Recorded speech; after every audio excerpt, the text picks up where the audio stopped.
सत्य अहिंसा का दुनिया को सुपथ दिखाए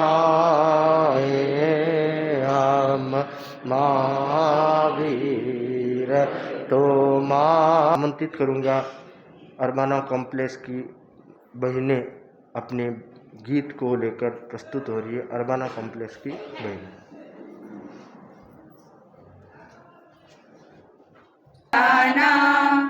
दो संतों के साथ पधारे मुनि जिन्हें शरबाना, गाना गाए गाना। महती कृपा मुनीश्वर की, महाश्रमण जी गुरुवर की, अर्जी को स्वीकार किया अरबाना के परिसर की। परमानंद मुनि आए, मुनि कुणाल को संग लाए। 3 दिनों में 30 दिनों की सी ऊर्जा दे जाना, गाना गाए गाना। महापुरुष उपकारी है, दर्शन भी सुखकारी है। तप संयम की मूरत है, 5 महाव्रत धारी है। हमें प्रेरणा ऐसी दे, जो हमको सत का पथ दे। अमृत वर्षा से संस्कारों की बगिया सरसाना, गाना गाए गाना। इस प्रवास में साता हो, धर्म जागरण ज्यादा हो। प्रवचन से लाभान्वित हो, दर्शन शांति प्रदाता हो। लेकिन हम अनभिज्ञ सभी, नहीं जानते सेवा भी। हम अबोध बच्चों की गलती आप क्षमा कर जाना, गाना गाए गाना। खुशियों का खुला खजाना, 2 संतों के साथ पधारे मुनि जिन्हें शरबाना, गाना गाए गाना, गाना गाए गाना। आमंत्रित है इशिता भंडारी अपनी भावनाओं के साथ। इशिता भंडारी। मुनिश्री जिनेश कुमार जी अपने 2 संतों के साथ यहाँ विराज रहे हैं। आज तीसरा दिन है, ये अरबाना में है और मैं लगातार देखती जा रही हूँ कैसे कितने सारे लोग आ रहे हैं इनके पास, इनसे बातें करने, इनसे कुछ सीखने के लिए। और ये हम बच्चों को भी काफ़ी सीख दे सकते दिया है इन्होंने। उपदेशात्मक सुनने मिले हैं मुझे उनसे। मैं कल मुनिश्री जी के दर्शन करने गई थी और उन्होंने मुझे समता का महत्व बताया। समता यानी हर स्थिति में, सुख दुख हो, वो सफलता विफलता में, किसी भी प्रकार जीवन के मोड़ आए, उतार चढ़ाव आए, हमें अपना धैर्य और सम्मान रखना चाहिए। एक विद्यार्थी होने के नाते मुझे ये महसूस हुआ कि समता मेरे लिए और मेरे जीवन में सबसे महत्वपूर्ण गुण है। यदि सफलता चाहिए तो जीवन में धैर्य और समता का विशेष आवश्यकता है। हम सबके जीवन में कभी ऐसा हुआ है कि हम जैसा चाहे वैसा हमारे साथ हुआ नहीं है, लेकिन उस समय भी हमें समता, धैर्य और शक्ति रखनी चाहिए, जो मुझे कल मुनिश्री जी ने बताया। और मैं महसूस करती हूँ कि ये एक बहुत आवश्यक गुण है हम सबके ही जीवन में। कभी भी अपने आवेग में कोई फ़ैसला नहीं लेना चाहिए, क्योंकि उन्होंने मुझसे कल पूछा कि मुझे कभी गुस्सा आता है, तो मैंने बोला मुझे नहीं आता है। तो उन्होंने ऐसा कहा कि ये बिल्कुल सही बात है, क्योंकि गुस्से में लिए हुए कोई भी फैसले सही नहीं होते हैं। उनके उपदेश बड़े लाभकारी है और मैं समझती हूँ कि हमारे पीढ़ी के सभी बच्चों जब जिस जिस अवसर पर मुनिश्री के दर्शन करें और उनसे अच्छी अच्छी बातें सीखें। मुनिश्री मेरे घर भी आए थे और तब उन्होंने मुझे कहा कि पढ़ाई की टेंशन मत लो, मेडिटेशन करो।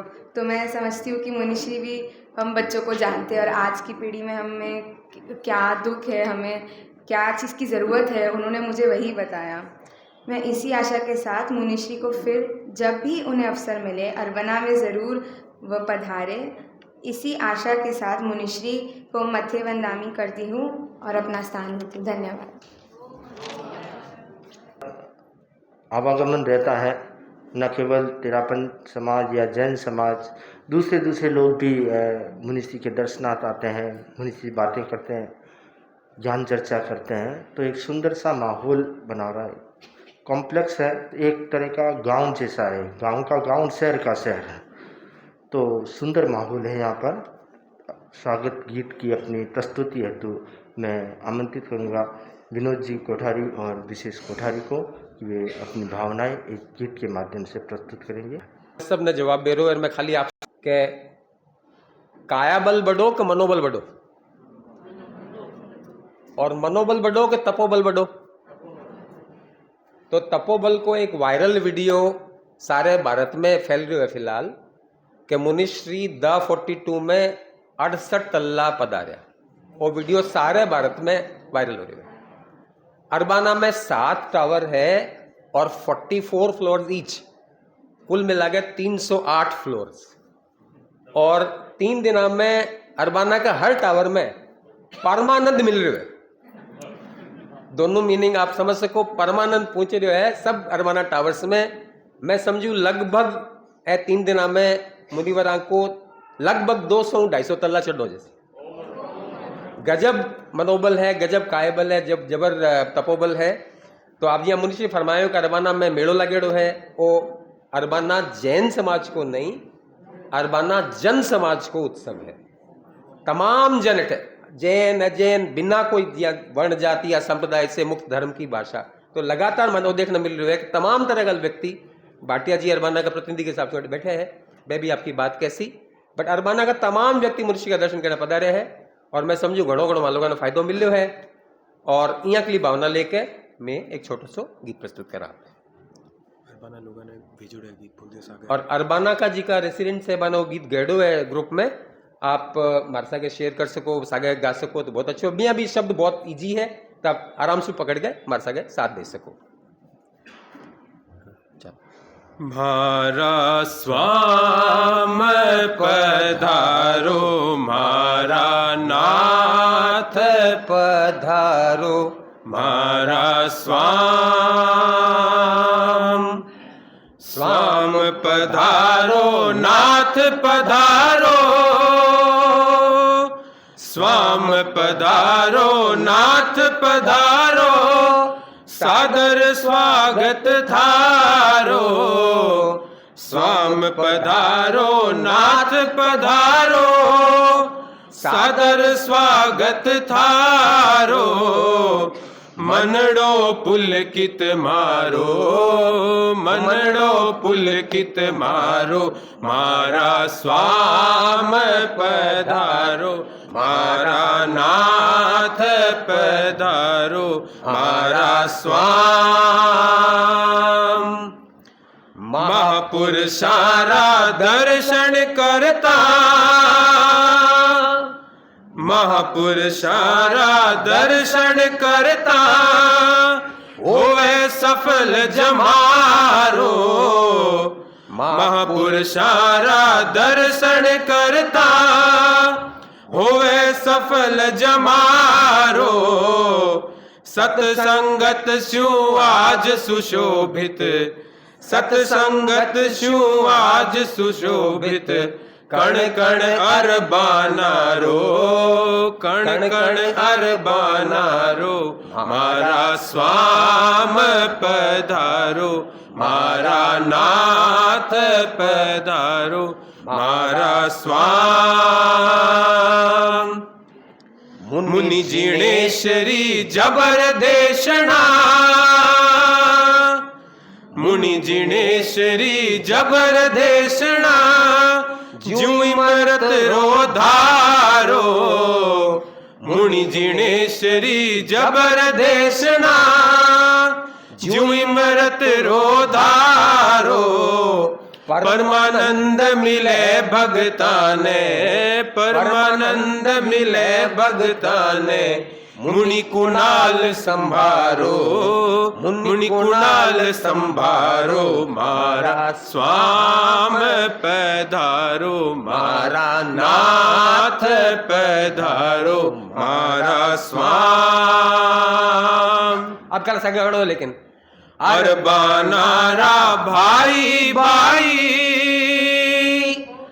अरबानारा भाई भाई मिलकर शब्द उचारो अरबानारा भाई भाई मिलकर शब्द उचारो के जय भीकण जय तुलसी जय जय जय भीकण जय तुलसी जय जय महाप्रज्ञ जय महाश्रमण जय महाप्रज्ञ जय महाश्रमण जय जैन धर्म जयकारो जैन धर्म जयकारो मारा स्वाम पधारो मारा नाथ पधारो मारा स्वाम स्वाम पधारो नाथ पधारो स्वाम पधारो नाथ पधारो सादर स्वागत थारो स्वाम पधारो नाथ पधारो सादर स्वागत थारो मनड़ो पुलकित मारो मनड़ो पुलकित मारो मारा स्वाम पधारो मारा नाथ पधारो मारा स्वाम।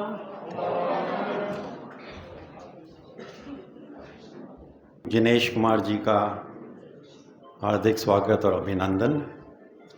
वो हमारे बीच आज पिछले 2-3 दिन से पधारे हैं अपने 2 संतों के साथ। हमारा सौभाग्य है कि हमारे बीच में आए हैं। अरबना वासियों और बाकी सब जनगण जो आए हैं बाहर से भी, उन सबका स्वागत है।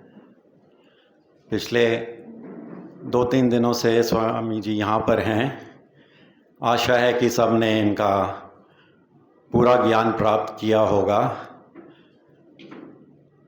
ज्ञान देने के लिए तो बहुत भंडार है, एक जीवन भी शायद पूरा ना हो जो इनके अंदर में देने की जो जिज्ञासा है, जो ज्ञान है। अपने संतों ने थाउजेंड्स ऑफ ईयर्स का जो इस तरह का ज्ञान अंदर में सब रखा हुआ है। पहले ज़माने में तो ये होता था कि सब पूरी मेमोरी के अंदर होता था, तो अभी धीरे धीरे सब डिजिटलाइज्ड हो रहा है। धीरे धीरे अपना ये प्रचार भी हो रहा है। अपने वेस्टर्न कल्चर से भी इंसान डूब गया था और अभी वो मतलब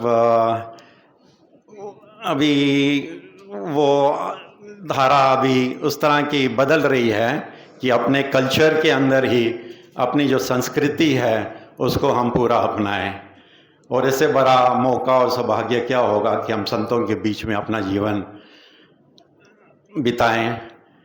पिछले 2-3 दिनों से जो हमें इनसे प्रेरणा मिली है, और जैसे सब कहते हैं कि इतना अपने सीढ़ियाँ चढ़ते, इस उम्र में भी देखिए कितने इनके अंदर में है वो एनर्जी है। सो एनर्जी के साथ में, फिज़िकल एनर्जी के साथ में भी हम वो ज्ञान प्राप्त करें और उससे कितना लाभ हमें हो सकता है। फिज़िकल फिटनेस अपने में आ सकती है, मेंटल हेल्थ अपना बढ़ सकता है, और मन खुश हो, शांत हो, तो there is nothing that we can't achieve in life. हम आशा करते हैं कि जितना भी सौभाग्य हो, आप आशीर्वाद मुन्नी जिग्नेश जी से आप अपना लीजिए और जितना भी हो सके संतों के बीच में अपना समय बिताएं और मन को एकदम शांत अपना रखें। लाइफ के अंदर में बहुत कुछ है, हम लाइफ के चक्कर में ऐसे उलझे हुए हैं कि कईयों को, स्पेशली जो आगे की पीढ़ियां हैं, अपने बच्चे हैं, उनमें भी मतलब वेस्टर्न कल्चर इतना आ गया है कि अपने संस्कृति को, या तो हमारी गलती है कि हम उनको आगे वो शिक्षा नहीं देते हैं, तो वो वंचित होते जा रहे हैं। तो ऐसे मौके हैं कि सब अपना बैठ के परिवार में बच्चों के साथ में भी जो ज्ञान आप प्राप्त करते हैं सब बांटें, और आगे की पीढ़ी जो भी आए वो एक भारत को नए दिशा पे ले जाएं। Thank you. जय जिनेंद्र जी। आमंत्रित करूंगा बालमुनि कुणाल कुमार जी को गीत के संगान के लिए। बालमुनि कुणाल कुमार। श्री भिक्षु का नाम प्यारा प्यारा है, जय भिक्षु का नाम प्यारा प्यारा है, श्री भिक्षु का नाम प्यारा प्यारा है, जय भिक्षु का नाम प्यारा प्यारा है। दीपक लाल दुलार बल्लो के नयन सितारे, तेरा पथ के ध्रुव तारे थे मारवाड़ के प्यारे, कुल उजियारा है, जय भिक्षु का नाम प्यारा प्यारा है। कष्टों से नहीं घबराए, समता के फूल बिछाए, संयम सरिता में नहाए, परम तत्व को पाए, नयन का तारा है, जय भिक्षु का नाम प्यारा प्यारा। कष्टों की अजब कहानी, पौरुष की प्रबल निशानी, संघर्षों से हार न मानी, वे आगम के सेनानी, नाम वह प्यारा है, जय भिक्षु का नाम प्यारा प्यारा। समता साधक आचारी, निस्वार्थ परम उपकारी, जिन शासन परम पुजारी, भक्तों की नैया तारी, जन जन दुलारा है, जय भिक्षु का नाम प्यारा प्यारा। तेरा जो सुमिरण करता, जीवन में सद्गुण भरता, संकट से हर पल टलता, भव सागर से वह तरता, संघ का सहारा है, जय भिक्षु का नाम प्यारा प्यारा है, श्री भिक्षु का नाम प्यारा प्यारा है, जय भिक्षु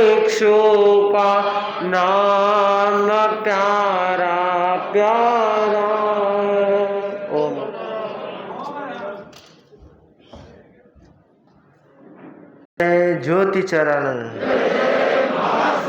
जय जय। आज परीक्षा ज्ञान कार्यशाला भी आयोजित हुई, जिसमें भाई बहनों ने परीक्षा ज्ञान का भी अभ्यास किया। जीवन बहुत ही महत्वपूर्ण तथ्य है। जीवन हर कोई जीता है, परंतु जीवन को सुखमय आनंदमय कैसे बनाए, ये बहुत जरूरी है। जीवन जीना एक बात है, पर सुखमय और आनंदमय शांतिमय जीवन जीना अपने आप में विशेष बात होती है। क्योंकि जहाँ शांति होती है वहाँ पर दूसरे कार्य आसानी से होते चले जाते हैं। क्योंकि मन शांत है तो व्यक्ति जो भी कार्य करेगा अच्छे से कर पाएगा, और मन शांत नहीं है, मन में अशांति है तो कोई भी काम करेगा तो उसमें ठीक ढंग से काम नहीं कर पाएगा। अपना जो योगदान देना है वह 100% योगदान नहीं दे पाएगा। तो अगर 100% योगदान से रिजल्ट अच्छा आता है तो उसके लिए ज़रूरी है कि मन को शांत बनाने का प्रयास करें। जीवन की सफलता तभी है जब व्यक्ति का मन शांत रहे। अगर मन अशांत है, मन में तनाव है, अवसाद है, घृणा है, ईर्ष्या है, क्रोध है, लोभ है, और भी न जाने कितने विकार है, वो विकार भरे हुए हैं, तो व्यक्ति कैसे सुख में और आनंद में जी सकता है, शांति में कैसे जी सकता है। तो शांति में जीवन जीने के लिए ज़रूरी है कि हम इस मन को समझने का प्रयास करें। बहुत सारे लोग प्रयास करते हैं कि हम सीधा मन को वश में कर लें। आचार्य श्री महाप्रज्ञ जी फरमाया करते थे कि सीधा मन को वश में नहीं किया जाता है, उसका प्रोसेस है। अगर प्रोसेस से चलोगे तो मन अपने आप वश में आ जाएगा। तो उसके प्रयोगों में प्रयोग बताया गया है कि हम अपने मन को भक्ति योग में लगाएं, अपने मन को स्वाध्याय योग में लगाएं, अपने मन को ध्यान योग में लगाएं। जब हमारा मन भक्ति योग, स्वाध्याय योग और ध्यान योग में लगेगा तो अपने आप मन की अशांति दूर हो जाएगी, मन वश में हो जाएगा, मन शांति में हो जाएगा। और जब मन शांति में होगा तो व्यक्ति का जीवन अपने आप सुख में होता चला जाएगा। जीवन के सुख का मापदंड कुछ लोग सुविधाओं को मानते हैं कि इसके पास कितनी सुविधाएं है, कितना अच्छा मकान है, कितनी अच्छी गाड़ी है, कितना अच्छा दुकान है, ऑफिस है, कितना अच्छे कपड़े हैं, कितने अच्छे भौतिक वस्तुएं हैं। ये सुविधाएं हैं। सुविधाओं से मन की प्रसन्नता पर फर्क नहीं पड़ता है। प्रसन्न रहने वाला एक झोपड़ी में भी खुश रह सकता है, और जिसका मन अस्वस्थ है वह करोड़ों के बंगले में भी दुखी रह सकता है। भौतिक सुविधाएं उसको सिर्फ सुविधाएं हैं, उसके साधन है, जीविका के साधन है। पर सुख और दुख, मन की प्रसन्नता और अप्रसन्नता हमारे साथ जुड़ी हुई है, हमारे दृष्टिकोण के साथ जुड़ी हुई है, हमारे मन की शांति के साथ जुड़ी हुई है। तो उसके लिए ज़रूरी है कि हम इन चीज़ों को, इनकी जितनी उपयोगिता है उतना ही महत्व देने का प्रयास करें। परंतु जो चीज़ हमारे मन के लिए महत्वपूर्ण है उन्हें महत्व देने का प्रयास करें। कुछ लोग कहते हैं कि हम उपासना क्यों करें। उपासना यानी समय करना, जप करना या अन्य उपासना की जो भी प्रक्रियाएं हैं वो क्यों करें। उपासना का जो प्रचलन किया गया है वह भी मन की शांति के लिए है। हमारा मन चारों दिशाओं में दौड़ता है, अगर उसको एक दिशा दे दी जाए तो उसका भटकाव कम हो जाता है। तो उपासना एक माध्यम है। हर कोई व्यक्ति ध्यान की उस ऊंचाई पर नहीं पहुंच सकता, हर कोई व्यक्ति स्वाध्याय में इतना गहरे नहीं उतर सकता। तो एक सरल विधि का प्रणयन किया गया कि उपासना के माध्यम से आप अपने ईश्वर के साथ जुड़ करके, अपने प्रभु के साथ जुड़ करके, या यूँ कहें अपनी मन की शांति के साथ जुड़ करके अपने जीवन को सुखमय और आनंदमय बना सके। सेठ जी ने एक भूत को साधा, मंत्र विद्या के द्वारा उसे सिद्ध किया। सिद्ध होने के बाद भूत ने कहा कि सेठ जी आपने मुझे साधा है, परंतु मेरी शर्त मैं पहले बता देता हूँ कि मैं खाली नहीं बैठूँगा, मुझे कुछ न कुछ काम देना होगा। अगर आप काम नहीं दे पाएंगे तो मैं आपको खा जाऊँगा। सेठ जी ने सोचा काम तो मेरे पास बहुत है, इतने सालों के काम पेंडिंग पड़े हैं, तो मैं तो एक से एक काम देता रहूँगा, तो खाली बैठने का सवाल ही नहीं है। तो सेठ जी ने काम देना शुरू किए। और भूत को क्या टाइम लगता है, इंसान होता है तो उसको टाइम लगता है, देव शक्ति को कितना टाइम लगता है। तो सारे काम निपट गए हैं। भूत आकर खड़ा हो गया, सेठ जी काम दो नहीं तो मैं आपको खा जाऊंगा। अब सेठ जी विचार में पड़ गए, काम तो सारे हो गए, इसको क्या काम दे, एक दिन में सारे काम कर दिए तो ये तो इसको तो रोज की समस्या, रोज काम देना पड़ेगा। तो सेठ जी ने दिमाग लगाया कि इसको कुछ काम देना चाहिए, नहीं तो मेरे को खा जाएगा। सेठ जी ने कहा कि सामने ये मैदान है, कि हाँ मैदान है, इस मैदान में एक थंबा खड़ा करो। भूत ने थंबा खड़ा कर दिया। अब थंबा खड़ा करने के बाद आया कि अब क्या काम है सेठ जी, कि अब यही काम है, जब तक दूसरा काम नहीं बोलाऊं तब तो इस पर उतरते चढ़ते रहो, इसके ऊपर उतरते चढ़ते रहो, यानी ऐसा काम दे दिया जो कभी खत्म होने वाला ही नहीं है। तो भूत को उस थंबे पर केंद्रित कर दिया। अब वह इधर उधर नहीं भटकेगा, सेठ जी को खाने नहीं आएगा। तो ठीक उसी प्रकार हमारा मन भी भूत की तरह है, उसको काम देते रहो। अगर काम दे दिया तब तो लगा रहेगा, अगर काम नहीं दिया तो फिर वह परेशानी उत्पन्न करेगा, व्यक्ति को तनाव, अवसाद या अन्य अन्य दूषित भावों की ओर ले जाएगा। मन का स्वभाव जो है पानी की तरह, पानी तरल होता है और नीचे की ओर बहता है, उसी प्रकार मन भी नीचे की ओर बहना चाहता है। अगर उसको खुला छोड़ दिया जाए तो वह नीचे की ओर बहना लग जाता है, मतलब दुष्प्रवृत्तियों की ओर बहने लग जाता है। अगर उसको संभाल लिया जाए तो फिर वह ऊपर की ओर उठने लगता है। तो मन को काम देना सीखें। तो काम देने की पद्धति में एक पद्धति डालेगी उपासना। उपासना करते रहो, सामायिक स्वाध्याय यानी उपासना करते रहो तो मन उसमें लगा रहेगा, तो दूसरी फालतू बातें दिमाग में नहीं आएगी, तो मन शांत रहेगा, तो जीवन सुख में और आनंद में बन जाएगा।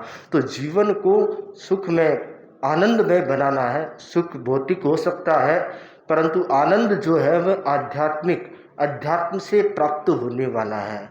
आनंद आत्मा का अनमोल गुण है। अगर आनंद प्राप्त होने लग जाता, आनंद का स्रोत जिसका खुल जाता है, उसको फिर दुनिया की कोई भी वस्तु उसे जरूरत नहीं होती। शरीर की आवश्यकता अलग बात है, परंतु चाह नहीं होती, इच्छा नहीं होती है, क्योंकि आनंद का स्रोत खुल गया है। तो आनंद का स्रोत जो खुलता है वह अध्यात्म के द्वारा, अध्यात्म की शक्ति के द्वारा आनंद का स्रोत खुलता है। सम्यक ज्ञान के विकास से आनंद का स्रोत खुलता है। अज्ञानी लोग दुख को प्राप्त करते हैं, जो ज्ञानी होते हैं वो सुख को प्राप्त करते हैं। पति और पत्नी, एक दिन की बात है, पत्नी उदास थी। पति ने पूछा क्या हुआ, कि आज मैं एक सहेली के घर गई थी तो देखा कि उसके गले में मोतियों का हार है, आप भी मेरे लिए मोतियों का हार लेकर आओ। मेरे पास तो है ही नहीं, मेरी सहेली के पास है, मेरे पास नहीं है, तो मेरे पास भी होना चाहिए। पति ने कहा भाई सहेली, तुम्हारी सहेली पैसे वाली है, उसके पास मोतियों का हार है, उसके पास हीरों का हार भी हो सकता है, और भी हार हो सकता है, उसके घर की स्थिति अच्छी है। अपने घर की स्थिति कमजोर है, आर्थिक दृष्टि से अपन कमजोर है, तो मोतियों का हार कहाँ से लाऊं, कि नहीं लाना पड़ेगा। जब आदमी जिद पे आ जाता है फिर वह हित अहित को नहीं देखता। अगर नहीं लाया तो फिर मैं खाना नहीं बनाऊंगी। पति ने सोचा ये तो रोज की समस्या, खाना तो रोज खाना पड़ता है, बाहर कितने दिन खाएंगे, आखिर काम तो घरवाली आएगी। तो कहा ठीक है मैं व्यवस्था करता हूँ। पति गया बाजार में और एक मोतियों का हार लाकर उसे दे दिया। पत्नी बड़ी खुश हो गई कि मेरे जिद से पति ने मेरे लिए मोतियों का हार ला दिया। अब 2-4 दिन बीते और पति एक दिन दुकान से घर आया तो फिर वही उदास चेहरा लटका हुआ। तो पति ने पूछा आज फिर क्या हो गया, आज फिर कौन सी सहेली मिल गई, कि नहीं सहेली नहीं मिली, तो क्या हुआ कि जो मोतियों का हार, कीमती हार मैंने मंगाया था, आपसे जिद करके मंगाया था, वह हार खो गया है। मैंने अभी तक ढंग से पहना नहीं है, अभी तक मेरी सहेलियों को भी नहीं दिखाया पहन करके, उससे पहले ही खो गया है, इसलिए बड़ा गहरा दुख है मुझे। पति हंसने लग गया। पत्नी को और गुस्सा आया। जब आदमी दुखी होता है, सामने वाला हंसता है तो और ज़्यादा गुस्सा आता है कि मुझे तो तकलीफ हो रही है, इसको हंसी आ रही है, मज़ा आ रहा है। तो और ज़्यादा पत्नी ने डांटा कि भाई मेरे तो हार खो गया और आप हंस रहे। तो पति बोला हंसू नहीं तो क्या करूं, कि क्यों इतना नुकसान हुआ, हंस कैसे रहे हो? कि हंस इसलिए रहा हूं कि वह मोतियों का हार जो था वह असली नहीं था, नकली था। वह नकली हार था, 150 रुपये का हार था, हजारों रुपये का हार नहीं था। इसलिए मुझे हंसी आ रही है कि उस नकली हार के लिए तुम इतना रो रही हो, दुख कर रही हो। जब पत्नी ने सुना कि वह हार नकली था तो उसका दुख भी गायब हो गया, वह भी हंसने लगी साथ में कि अच्छा ड्रामा हो गया, अच्छा खेल हो गया यह तो। पर पति ने कहा देखो, मुझे ज्ञान था कि हार नकली है, इसलिए खो जाने पर मुझे दुख नहीं हुआ, पर तुझे पता नहीं था कि हार असली है कि नकली। वस्तु स्थिति का बोध नहीं था, ज्ञान नहीं था, इसलिए तुम उसके लिए दुखी हो रहे थे। तो जब व्यक्ति को वस्तु स्थिति का बोध होता है तब वह ज्ञान से जान लेता है, उसे दुखी होने की आवश्यकता नहीं होती, बेचैन होने की आवश्यकता नहीं होती, मन को अशांत करने की आवश्यकता नहीं होती है। परंतु जब वस्तु स्थिति का बोध नहीं होता है तब व्यक्ति छोटी छोटी चीज़ों में उलझ करके अपने आप को दुखी और अशांत बना लेता है। तो जीवन को सुखी और शांत बनाना है तो सम्यक बोध प्राप्त करें, सम्यक ज्ञान प्राप्त करें। सम्यक बोध और सम्यक ज्ञान प्राप्त होगा तब व्यक्ति अपने जीवन में आनंद को प्राप्त कर सकेगा, अपने जीवन को और अधिक सुखी बना सकेगा। इन्हीं भावनाओं के साथ हम सभी अध्यात्म के आनंद को प्राप्त करने का प्रयास करें। मंगल कामना। ओम आराम। मेरा निवेदन श्रद्धेय मुनिषि से आज के इस कार्यक्रम में अपना उद्बोधन देने हेतु निवेदन श्रद्धेय मुनिषि।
भगवान प्यारो लागे हैं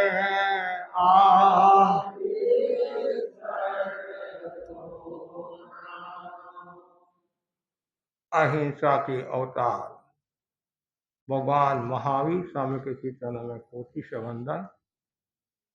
युग प्रदान आचार्य महासमुद्र के चरणों में कोटि से वंदन।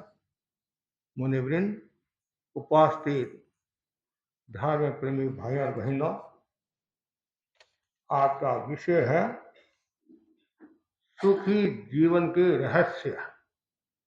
सुखी जीवन के रहस्य हर किसी व्यक्ति का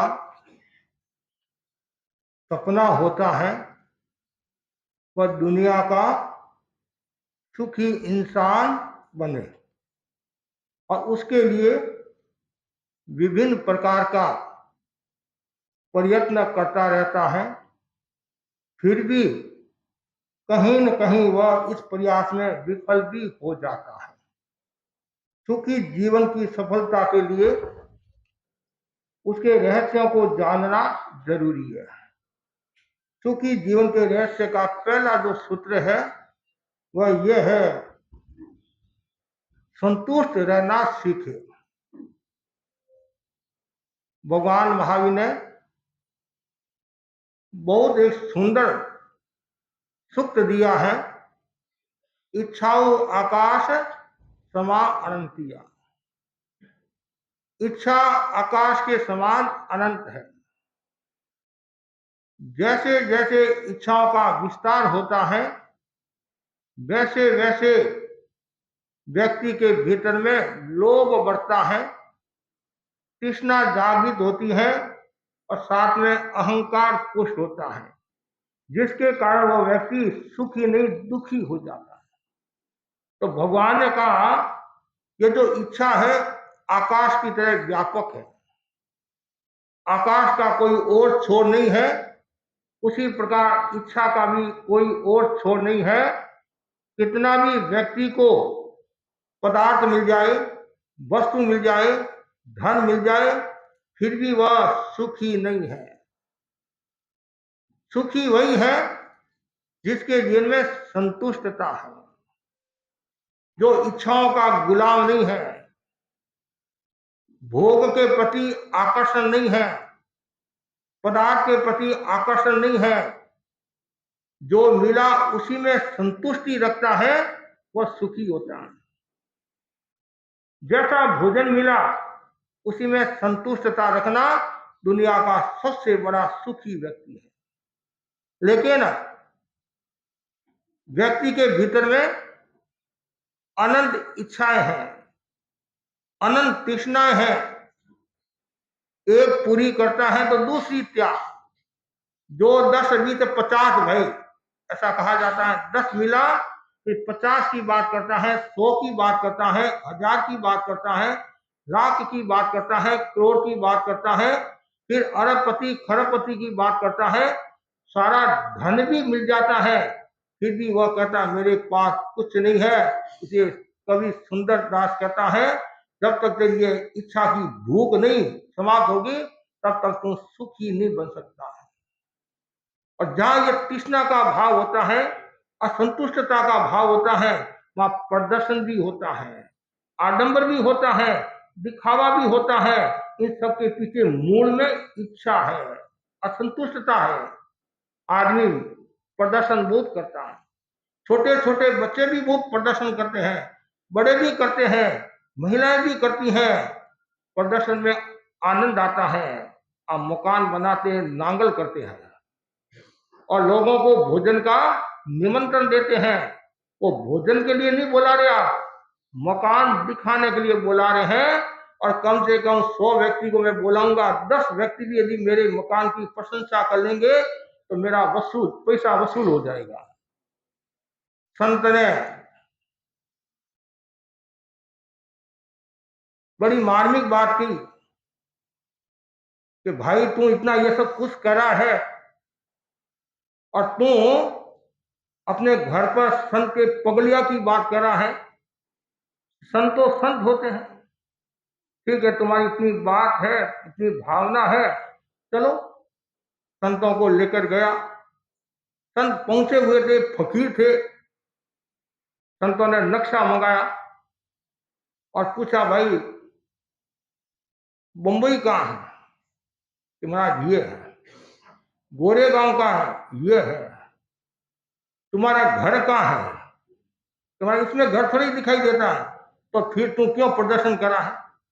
तुमने मेरे को इसलिए बुलाया कि महाराज मेरे मकान की प्रशंसा करेंगे, महाराज मैंने कितना आलीशान मकान बनाया है। कभी कभी हमारे भाई कहते महाराज सभा भवन कितना आलीशान है, मकान कितना आलीशान है, बिल्डिंग कितनी आलीशान है। अरे कर्मों का बंधन क्यों कर रहा है? यदि तू प्रशंसा करता है, सावधि प्रवृत्ति की प्रशंसा करता है, तो कर्मों का बंधन होता है। हमारी भाषा है, ये मकान साताकारी है। ये नहीं कहते ये मकान सुंदर है, आलीशान है, जोरदार बनाया, सावधि प्रवृत्ति की बात आ जाएगी। साधु भाषा टालकर बोलता है तो संत ने शिक्षा दी, क्यों तुम अहंकार करता है, क्यों ये प्रदर्शन का भाव रखता है। ये मनुष्य का स्वभाव है, 1 रुपया देता है और 100 रुपया वसूल करने की कोशिश करता है, लोगों को दिखाता है, बताता है मैंने चंदा दिया, मैंने चंदा दिया, मैंने चंदा दिया। क्यों? भीतर में वो असंतुष्टता का भाव है। एक बुढ़िया ने दूसरी बुढ़िया के हाथी के दांत का चूड़ा दिखा। पुराने समय चूड़ा पहनती थी बहन, उसके मन में भी आया क्यों वो जिस बहन ने चूड़ा पहना था तो लोग उसकी खूब प्रशंसा करे थे, खूब प्रशंसा करे थे। उसके मन में भी वो भावना आई और उसने भी अपने पति से कहा मेरे लिए भी चूड़ा लाओ, हाथी के दांत का लाओ। पति ने उसको समझाया, अरे 2 समय का भोजन नसीब में नहीं है और तू हाथी के दांत के चूड़ा की बात करती है, लाना पड़ेगा। ठीक है, लाई। सुबह से लेकर शाम तक चौराहे पर बैठी, जिस दिन पहली बुढ़िया बैठी थी उसी स्थान पर और बैठी। सुबह से लेकर शाम तक सैकड़ों लोग गए होंगे लेकिन किसी की नजर नहीं पड़ी। उसने सोचा इतना खर्चा कराया, कोई प्रशंसा भी नहीं करा। आदमी प्रशंसा के लिए क्या क्या नहीं करता है। उस बुढ़िया के मन में आया ऐसे तो कोई लोग सुनते नहीं है, देखते नहीं है, तो मेरी ये झोपड़ी है, इस झोपड़ी के आग लगा दूं तो कम से कम कोई बुझाने के लिए आएगा, उसमें कोई न कोई प्रशंसा कर लेगा। आग लगा दी। दुनिया में आग लगाने वालों की कमी नहीं है, बुझाने वाले भी है, ऐसी बात नहीं है, लेकिन अधिकांश लोग आग लगाने में लगे हुए हैं। चाहे घर में हो, परिवार में हो, समाज संस्थाओं में हो, अपना वर्चस्व के लिए आदमी कुछ भी कर सकता है।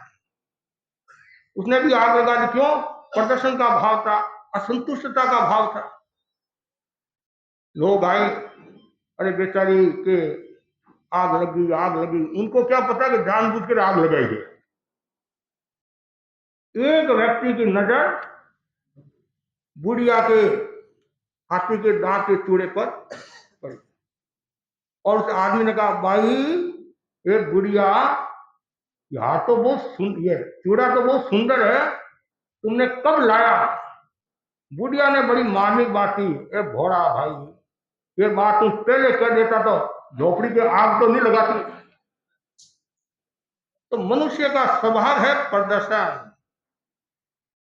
विवाह शादियों में कितना प्रदर्शन हो रहा है, फंक्शन में कितना प्रदर्शन हो रहा है, कर्जा लेकर और प्रदर्शन करे हैं, खर्चा करे हैं। जो मन की तृष्णा है वो अनंत है। तो जब तक निर्दर्शन का भाव नहीं पैदा होगा, संतुष्टता का विकास नहीं होगा, संतोष की साधना नहीं होगी, तब तक सुखी जीवन के रहस्य का सूत्र आपको प्राप्त नहीं हो सकता। यदि सुखी जीवन जीना है तो सबसे पहला जो सूत्र है, संतुष्टता में रहना सीखो। जो मिला, पड़ोसी के बंगलों के मत देखो, पड़ोसी की गाड़ी को मत देखो, लाड़ी को भी मत देखो, अपने आप को देखो, अपने घर को देखो। तन को ढकने के लिए कपड़ा चाहिए, रहने के लिए मकान चाहिए, खाने के लिए रोटी चाहिए। उसमें कितना खर्चा, ज्यादा खर्चा नहीं आता है, लेकिन आज का फालतू खर्चे बहुत हो गया। मोबाइल का खर्चा, घूमने का खर्चा, किटी पार्टी का खर्चा, खाओ पियो, होटलों में जाओ, होटल ज्ञानी जन कहते इसे टड़ो और आज को गले लगा रहे हो। एक भाई ने मुझे बताया, महाराज रविवार था, आज भी रविवार है, अरबाना की घटना नहीं है, दूसरे गांव की घटना है कि महाराज शाम का भोजन भी सुबह ले लेना, शाम का भोजन भी सुबह ले लेना। मैंने कहा क्यों? कि हमारे जो बिरादरी के जो लोग हैं वो शाम को सब होटल में जाते हैं, इसलिए आप शाम का भोजन सुबह ले लेना। होटल के प्रति कितना आकर्षण है, पदार्थ के प्रति कितना आकर्षण है। जब तक वो आकर्षण नहीं छूटेगा, इच्छा का संयम नहीं होगा, तब तक सुखी जीवन के रहस्य का सूत्र आपको प्राप्त नहीं हो सकता है। और यदि आपने संतुष्टता में रहना सीख लिया तो बेड़ा पार। आदमी की इच्छा कभी पूरी नहीं होती है सामान्यतया, और जिस दिन कपिल मुनि की तरह आपको बोध हो जाएगा, जहां राहो तहां लो, जहां लाभ होता वहां लोभ बढ़ता है, और कपिल मुनि की तरह आपका चिंतन बदल जाएगा, तो सुखी हो जाओगे। और इसमें विलासिता का भाव भी पैदा होता है। जो पदार्थ के प्रति आकर्षण होता है तो विलासिता का भाव पैदा होता है, और जहाँ विलासिता है तो वहाँ संतुष्टता नहीं है, और जहाँ संतुष्टता नहीं है वहाँ सुख की अनुभूति नहीं हो सकती है। और जो सुख की अनुभूति नहीं कर सकता है वो चैतन्य का जागरण कैसे करेगा। दूसरा जो सूत्र बताया बहुत सुंदर है, वह यह है, ईर्ष्या भाव से बचे, अर्थात प्रमोद भावना का विकास करें। ये प्रमोद भावना व्यक्ति के चिंतन को ऊंचाई देता है, शरीर को स्वस्थ बनाता है, मन को स्वस्थ बनाता है, और भीतर से व्यक्ति पूर्ण स्वस्थ रहता है। और जहां ईर्ष्या की अग्नि है वहां खतरा है। कंचन तजनो सहज है, सहज स्त्रियन को ने, मान बड़ाई ईर्ष्या तजनी दुर्लभ ए। आदमी सब कुछ छोड़ने के लिए तैयार है तो ईर्ष्या छोड़ने के लिए तैयार नहीं। जहां ईर्ष्या है वहां सोचने की क्षमता कम हो जाती है और अनेक प्रकार की बीमारियों को निमंत्रण देता है। ज्ञानी जन कहते हैं जो अल्सर की जो बीमारी होती है उसके पीछे घृणा का भाव, नफरत का भाव रहता है, ईर्ष्या प्रतिशोध का भाव रहता है, गैर का भाव रहता है। जिसके भीतर में गैर है, प्रतिशोध है, नफरत है, घृणा है, इनके मूल में कारण है ईर्ष्या, और ईर्ष्या से ये बीमारी होती है। शारीरिक बीमारी, मानसिक बीमारी, भावनात्मक बीमारी। कहते नहीं बीमारी का मूल कारण क्या है? नकारात्मक चिंतन, नेगेटिव भाव। एक विचारक ने कहा है बीमारी का मूल कारण है नेगेटिव भाव, और उसका असर सीधा पेट पर आता है। जिसका पेट खराब उसका मन खराब। क्यों? जहां नेगेटिव भाव होगा वहां ईर्ष्या का भाव होगा, प्रतिशोध का भाव होगा। एक व्यक्ति कहीं जा रहा था, पूछा कहां जा रहे हो, क्या बेचने के लिए जा रहे हो? तो मैं ईर्ष्या को बेचने के लिए जा रहा हूं। और कुछ समय के बाद में वापिस मिल गया, बेच कर आ गए। हाँ आ गया। इतनी जल्दी? हाँ, ज्यादा मेहनत नहीं पड़ी। क्या किसने ली? सबसे पहले औरतों ने ईर्ष्या खरीदी है, उसके बाद में व्यापारियों ने ईर्ष्या खरीदी है, और उसके बाद में धर्म के ठेकेदारों ने ईर्ष्या को खरीदा है। कितनी गहरी बात बता दी। तो जहां ईर्ष्या का भाव होता है वो समाज कभी पनपता नहीं है। जहां प्रमोद भावना है वह समाज पनपता है, विकसित होता है, शक्तिशाली होता है। जिस देश और राष्ट्र में प्रमोद भावना है वह देश हमेशा शक्तिशाली होगा। एक वृक्ष है और वृक्ष के प्रति आप यदि प्रमोद भावना व्यक्त करते हैं तो वो भी हरा भरा हो जाता है, वो भी विकसित हो जाता है। और यदि आपके भाव नेगेटिव है, ईर्ष्यालु भाव है, क्रोध के भाव है, तो वो भी मुरझा जाता है। बोलो आप, ऐसे वृक्ष के मन नहीं होता है, लेकिन संज्ञा, संवेदन, संज्ञा का भी एक अपना अलग प्रभाव होता है। एक ऐसा वृक्ष होता है देखते ही वो प्रफुल्लित हो जाता है, और एक देखते ही वो मुरझा जाता है। तो ईर्ष्या का भाव जिसके भीतर में है वो सुखी जीवन के रहस्य को प्राप्त नहीं कर सकता है। तो इस सुखी जीवन के रहस्य को प्राप्त करना है, ईर्ष्या से बचो। कभी भी मन में वो भावना नहीं आए।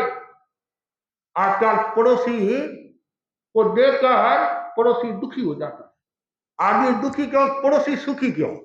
अरे पड़ोसी सुखी है तो सुख दुख में काम आएगा। पड़ोसी सुखी है तो कम से कम छाछ मिलेगी आपको कड़ी बनाने के लिए। नहीं, इसके घर में भैंस है, गाय है, दूध देती है, फिर दही, फिर मक्खन, और सुबह वो घी के लिए बिलोना करते नहीं, ऐसे बिलोना पुराने समय में करते थे। आजकल तो जानते नहीं बिलोना कैसे करना, हर कोई जानता भी नहीं है। बिलोना करती है जैसे इधर ऐसे करती जैसे छाती में धमीड़ा आवाज आती, वैसा अनुभव होता है। भगवान इसकी भैंस भी मर जाए हम दोनों एक शरीकी हो जाए, ये ईर्ष्या का भाव। गच्छकुमार मुनि की घटना आती है, आज से 99 लाख भव पहले की जो घटना आती है, खेत के 2 औरतें थी,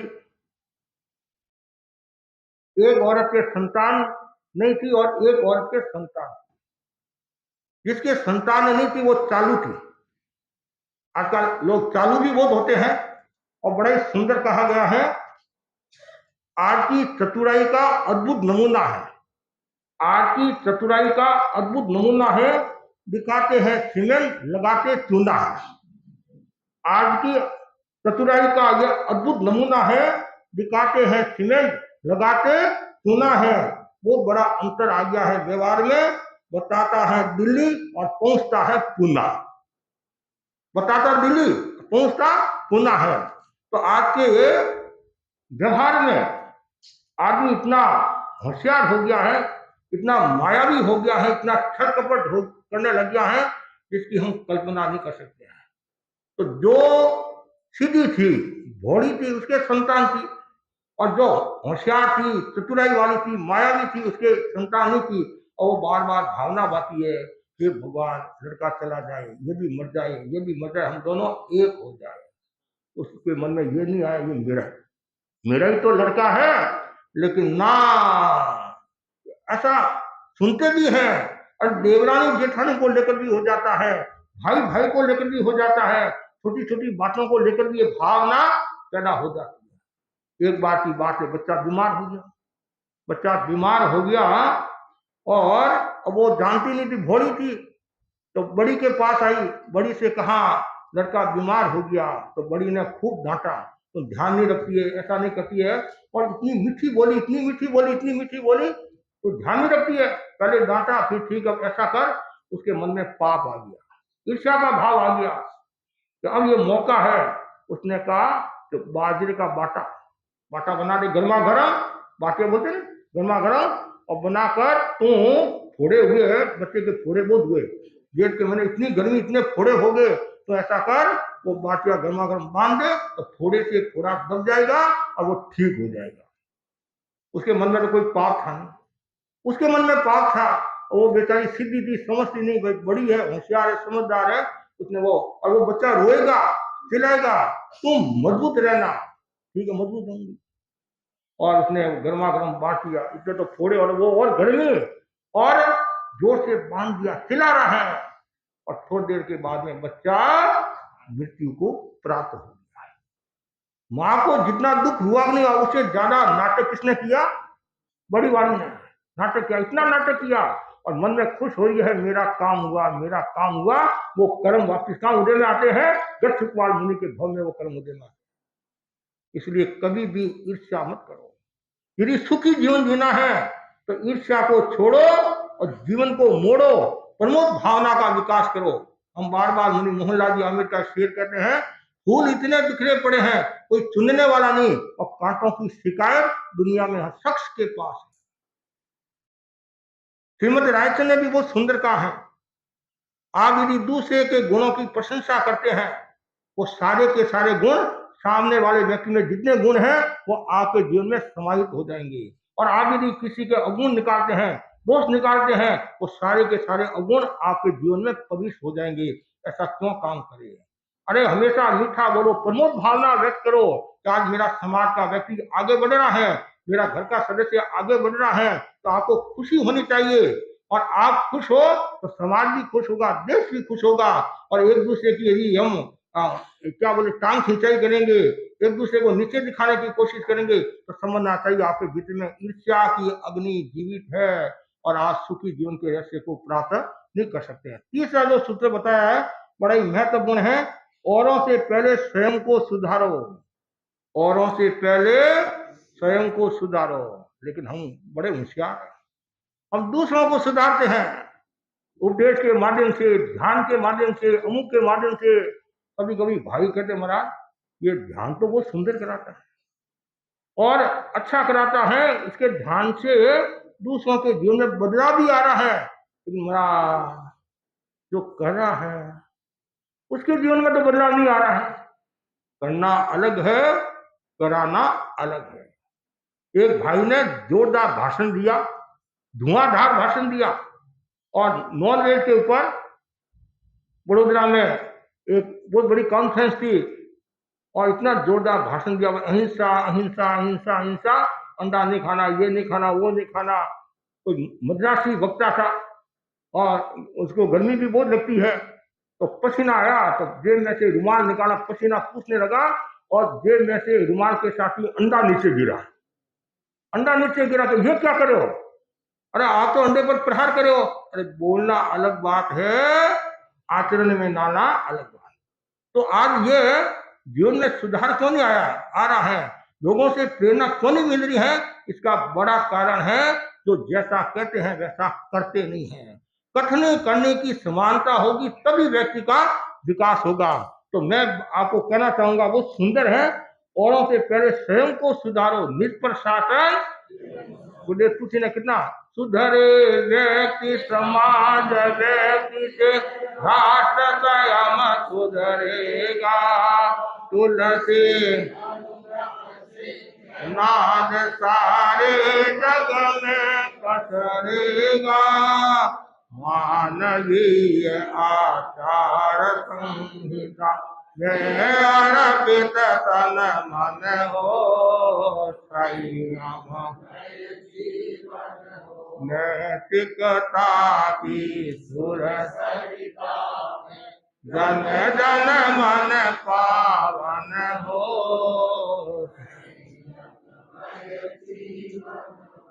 सुधरे व्यक्ति समाज व्यक्ति से राष्ट्र स्वयं सुधरेगा। व्यक्ति सुधारी समाज सुधार है। बूंद की पवित्रता समुद्र की पवित्रता है, और बूंद यदि खारी है तो समुद्र कहां से मीठा होगा। कितनी गहरी बात बता दी है। इसलिए ये ध्यान रखना है, स्वयं को सुधारना है। लेकिन हम दूसरों को सुधारने में लगे हुए हैं। अच्छी बात है, आप दूसरों को भी सुधारो, दूसरों को भी दुख से दूर करो, विलासिता से दूर करो, भोगों से दूर करो, लेकिन उससे पहले अपने आप को सुधारो, अपने को संवारो। और जो व्यक्ति खुद को सुधारता है और खुद त्याग का जीवन जीता है, खुद प्रामाणिकता का जीवन जीता है, तो दूसरों पर असर पड़ेगा। आज जो मैं बोल रहा हूं तो मेरा असर पड़ेगा। क्यों? मैं खुद वैसा जीवन जी रहा हूं, और खुद गुरुजी बैंगन खावे, दूसरों ने उपदेश दे। एक मैं कहता हूँ तपस्या करो, तपस्या करो, तपस्या करो, ये करो, वो करो। एक भाई ने मुझे कहा, महाराज अब दूसरों को उपदेश दे, खुद तो करते नहीं हो, आप खुद तो करते नहीं हो। तो मैंने कहा हम भी करते हैं, जैसा अवसर होता है। तो मैंने तेला किया, पुरानी बात है, तेला किया तो उसकी माँ ने उसको बहुत डांटा, तुमने महाराज को तेला करा दिया। मैंने कहा इसको डांटो मत, इसके कारण मैंने नहीं किया, हम तो करते ही है जैसा अवसर होता है। लेकिन लोग तो सब तरह के होते हैं, कोई लठधारी, कोई मठधारी, किसी ने 5 रंजियों गस मारी, कहर तक कभी सुनो भाई साधो, खोपड़ी खोपड़ी मत नारी। अलग अलग खोपड़ियों वाले भी होते हैं, लेकिन फिर भी हम तो उपदेश देंगे। हमारा काम है सम्यक उपदेश देना, और उपदेश दो, लेकिन ऐसा उपदेश दो दूसरों पर गलत प्रभाव भी नहीं पड़े। तो जो खुद सुधरने की कोशिश करता है तो वो दूसरों को सुधारेगा, तो बहुत आनंद आएगा। जैसे चंदनबाला और मृगावती का उदाहरण आता है, कितना सुंदर उदाहरण है। जब भगवान महावीर कौशाम्बी नगरी पधारते हैं और सूरज और चंद्रमा मूल रूप में आते हैं, सूरज और चंद्रमा मूल रूप में आते हैं, तो इस अवसरपणी काल में 10 अछेरे हुए। उनमें 5 अछेरे भगवान महावीर से संबंध रखने वाले हैं। उनमें एक ये अछेरा है सूरज और चंद्रमा का आना। और सूरज और चंद्रमा आ जाए तो लोग देखने के लिए भी आते हैं। कोई भी बड़ा आदमी भी आ जाता नहीं तो हलचल हो जाती है, मेरा व्याख्यान छोड़कर उनको देखने लग जाते हैं। तो वैसे ये तो साधु साध्वी भी थे, और उसमें साध्वी मृगावती भी थी। मृगावती, और वह भी चर्चा में तल्लीन थी, और प्राय साधना से अपने स्थान पर चली गई, और मृगावती को ध्यान नहीं रहा। कभी कभी क्या होता है, कोई आदमी चर्चा में मशगूल है, कोई बात में इतना तल्लीन है, तो पता ही नहीं चलता भूख लगी कि नहीं, सूर्यास्त हुआ कि नहीं हुआ, प्यास लगी कि नहीं लगी। तो जैसे ही वो सूरज और चंद्रमा गए, अंधेरा हुआ, तब मृगावती जी को बोध हुआ, गजब हो गया, संतों के ठिकाने में रात को रहना नहीं। जल्दी वहां से रवाना हुई और तेजी के साथ, त्वरित गति के साथ ठिकाने पहुंची। और चंदन बालाजी ने देखा साध्वी आ रही है, अकेली साध्वी आ रही है, और वही बड़ी बड़ी साध्वी, ज्येष्ठ साध्वी, ऐसा कहा जाता है मृगावती जी चंद्रबाला की मौसी थी। लेकिन प्रशासन के क्षेत्र में भाई भतीजावाद नहीं चलता है। चंद्रबाला जी ने भी उपालन दिया, अनुशासन किया। अरे क्या करें आप, इतनी बड़ी साध्वी और संतों के ठिकाने में अकेले। उन्होंने कहा मेरे को ध्यान नहीं रहा, गलती अपनी स्वीकार की, भूल स्वीकार की, दूसरों पर ऊपर आरोप नहीं लगाया, खुद की अपनी भूल स्वीकार की। और चंद्रबाला जी पड़ा गए और वो व्यक्ति आत्मचिंतन करी है, अपने आप को सुधारी है। देखो मेरे जोग से चंद्रबाला जी को कितनी तकलीफ हुई, मैंने गलती की तब उनको उपलम देना पड़ा। जैसे मगवा गणी फरमाते थे साधुओं को कि तुम गलती करते हो इसलिए मुझे प्रायश्चित देना पड़ रहा है। कितनी कोमलता, कितनी मृदुता, धिकार है मेरी आत्मा को। अनुकर्मी आत्मा थी, घाती कर्मों को किया क्षीण और अप्रतिपाती ज्ञान हो गया, केवल ज्ञान हो गया। और चंद्रबाला जी पड़े हुए थे, अंधेरा था और सांप आ रहा था, सांप की जाति आ रही थी, चंद्रबाला जी की ओर आ रही थी, और चंद्रबाला जी का नींद में हाथ ऐसे नीचे था, उधर आ रहा था। तो मृगावती ने सोचा कहीं खा नहीं ले, व्यवहार के नाते।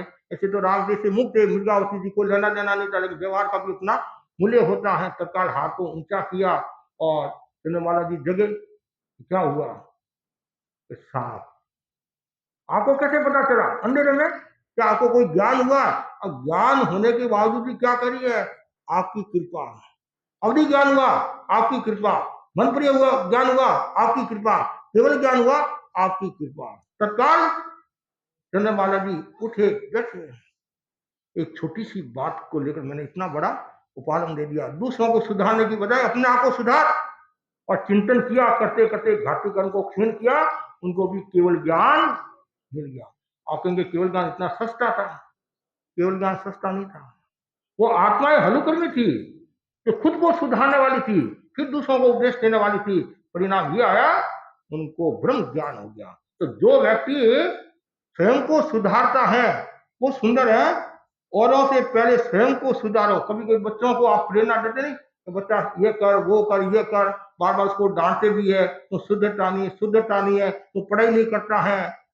एक बार एक बाप कागदिया देख रहा था, और कागदिया में मार्क चीटी बोलते हैं, हाँ, देख रहा था, 30 नंबर, 25 नंबर, 20 नंबर, ये वो, ऐसा हाथ में आ गया कागदिया। उसको गुस्सा है और बेटे को बोला, नालायक कहीं का, तो पढ़ाई नहीं करता, हजारों रुपये खर्च कराता है, 25 नंबर, 30 नंबर, 20 नंबर। उसके मन में आया, मैं तो अभी कक्षा में फर्स्ट आया हूं, और 8 दिन तक इतने वर्ष हो गया, कभी न 20 आए, न 30 आए, न 40 आए। लड़का भी कम नहीं था कि आज हर बेटा बाप से ज्यादा समझदार है, आज हर बेटा बाप से ज्यादा समझदार है, आज हर बहू सास से ज्यादा समझदार है। तो किस शताब्दी की बात करें मेरे दोस्तों? आज हर कली फूल से ज्यादा वजनदार है। छोटा बच्चा बोलता है, वाटी के नेम, पिताजी ध्यान रखना, जब मेरी शादी होगी मैं आपको शादी में नहीं ले जाऊंगा, तो जब आपकी शादी हुई आप भी मेरे को लेकर नहीं गए, मैं भी आपको लेकर नहीं जाऊंगा। बच्चे कितने होशियार, लेकिन वो तो वास्तव में इंटेलिजेंट लड़का था। और कहा, पिताजी एक बार मेरे को ये लिस्ट देना। और देखा, ये लिस्ट 1965 की थी, और बाप के नाम की थी। गणित में 20 नंबर, सामाजिक में 30 नंबर। पिताजी क्षमा करना, मैं आपकी आशातना नहीं करूं। विनीत लड़का था, कम से पहले ये देख लो, लिस्ट किसकी है, मार्कशीट किसकी है। देखा, अशोक कुमार कोठारी नहीं, अशोक कुमार, माता नीचे हो गया। तो हम दूसरों को सुधारने की बजाय पहले अपने आप को सुधार लो। दूसरों के अवगुण निकालने के पहले अपने आप के अवगुण निकाल दो, तो आप शुद्ध हो जाओगे। हमेशा ये भावना भाव, दूसरों को सुधारने की बजाय पहले अपने आप को सुधार लो। चौथा जो सूत्र बताया है बड़ा ही मार्मिक है, मानसिक सोच को व्यापक बनाइए। सोच होती नहीं, कुछ लोगों की अच्छी सोच होती है, विशाल गंभीर होती है, और कुछ लोगों की सोच थोड़ी सी कम होती है। और आप जानते हैं, शरीर में मोच आती नहीं, मोच भी खतरनाक होती है, और छोटी सोच भी खतरनाक होती है। तो विशाल सोच वाला होता है तो समझना चाहिए उसने सुखी जीवन के रहस्य को प्राप्त कर लिया। बहुत कम लोग अधिकांश तो छोटी सोच वाले हैं, और उसमें भी मैं पिया मेरा बैल पिया कुआ तय दे। कभी कभी देखते हैं नाश्ता 10-15 प्लेटें हैं और 20-25 जने खाने वाले हैं, तो बड़े लोग क्या करते फिर बाद में मिलेगा कि नहीं मिलेगा, पहले अपना पेट तो भर दे। ये बड़ी सोच नहीं है। बड़ी सोच वो होती है, विशाल मानसिक बड़ी सोच वो होती है तो दूसरा आया है पहले आप, तो दूसरों को स्थान देता है, वो बड़ी सोच वाला होता है कि नहीं नहीं भाई मैं तो पदाधिकारी हूं, मैं तो आगे बैठूंगा, तुम पीछे बैठ। कुछ भाई बहन ऐसे भी होते हैं, आते तो बाद में है और वो चीर कर लोगों को मैं पहले आगे बैठूंगी। नहीं, ये भूल है। आपको आगे बैठना है तो पहले आप आ जाओ। आते तो 10 बजे मंगल पाठ के समय, सप्ताहारी मंगलम के समय आते हैं, मैं आगे बैठूंगा। लोग कहेंगे हाँ शेर साहब कितने सक्रिय है, कितनी सेवा भावना है, सबको चीर कर आगे बैठ रहे हैं। नहीं, मानसिक सोच ऊंची बनाओ, व्यापक बनाओ, और जितनी अच्छी सोच होगी उतना ही आपका व्यक्तित्व अच्छा होगा। एक नेगेटिव सोच होती है, एक पॉजिटिव सोच होती है। तो ज्ञानी जन कहते हैं हमेशा पॉजिटिव सोच रखो, लिखना भी पॉजिटिव, देखना भी पॉजिटिव, बोलना भी पॉजिटिव, हर चीज पॉजिटिव होनी चाहिए। जितनी पॉजिटिव होगी उतना ही घर का वातावरण अच्छा हो जाएगा और विजातीय तत्व बाहर निकल जाएंगे, सजातीय अच्छे तत्वों का निर्माण होगा, प्रवेश होगा। तो मानसिक सोच अच्छी होनी चाहिए। जब कभी भी प्रसंग आए तो अपनी उदारता के साथ में अच्छी सोच, व्यापक सोच बनाओ। कुछ लोग ऐसे भी होते हैं जो मानसिक बढ़िया सोच होने के कारण केवल खुद को ही नहीं, अपने परिवार को भी आगे लाते हैं, समाज को भी आगे लाते हैं। आज भी हम देखते हैं लोग कहते महाराज मैं आज यूपरेशन में आया हूँ, सभा में आया हूँ, महिला मंडल में आया हूँ, इनके कारण आया हूँ, इनकी बड़ी उदारता और अच्छी सोच के कारण मैं आया हूँ, आज मैं संघ की सेवा कर रहा हूँ। तो बहुत बड़ी बात है। तो मानसिक सोच अच्छी होनी चाहिए, व्यापक बनाओ और सबको समाहित करो, सबको जोड़ो। और जो जोड़ता है वह सुखी जीवन के सूत्र को पकड़ लेता है, और जो तोड़ता है वो सुखी नहीं दुखी हो जाता है। तोड़ने में मजा नहीं है, जोड़ने में मजा है। जोड़ने में समय लगता है और तोड़ने में समय नहीं लगता है। एक बिल्डिंग बनाने में कितना समय लगता है और गिराने में ज्यादा समय नहीं लगता। उठाने वाले कम है, गिराने वाले ज्यादा होते हैं। हमें क्या करना, हमेशा उठाना। कब उठाएंगे तो हमारी सोच व्यापक होगी। अच्छी सोच रखो और ऐसी सोच रखो आपके कर्मों का बंधन भी न होए और सामने वाले का भी भला हो जाए। भला का उल्टा क्या है? आप यदि दूसरों का भला करोगे तो आपको तो लाभ मिल गया, और आप दूसरों के प्रति दया का भाव रखोगे। दया क्या है? उल्टा, या लोग याद करेंगे। दया याद, भला लाभ। मानसिक सोच उसके आगे बताया गया है, बहुत सुंदर है। व्यवहार को उत्तम बनाइए। हमारा जो व्यवहार है यदि उत्तम है, पवित्र है, निर्मल है, उदार है, तो समझना चाहिए आपने सुखी जीवन के रहस्य को प्राप्त कर लिया। 4 सूत्र है, आचार, विचार, संस्कार, व्यवहार। आचार, विचार, संस्कार व्यक्तिगत होते हैं, व्यवहार दूसरों पर आधारित होता है। सारा खेल व्यवहार का है। अब यहाँ लोग आए और यहाँ के लोगों ने अच्छा व्यवहार किया तो जिंदगी भर तक याद करेंगे। ऐसा भी देखते हैं, कोई बड़ा आदमी आ गया या सामान्य आदमी आ गया, वृद्ध आदमी आ गया, तो अपनी सीट छोड़कर, कुर्सी छोड़कर उनको बैठाते हैं कि नहीं मैं तो नीचे बैठ जाऊंगा, आप वृद्ध हो। ये है सम्यक व्यवहार। सामाजिक दृष्टि से उस व्यवहार का भी अपना मूल्य होता है। इसलिए कहा गया नहीं, तलवार की जो पहचान है, कीमत है, वो धार से होती है। तलवार की कीमत धार से होती है और वस्त्र की कीमत तार से होती है।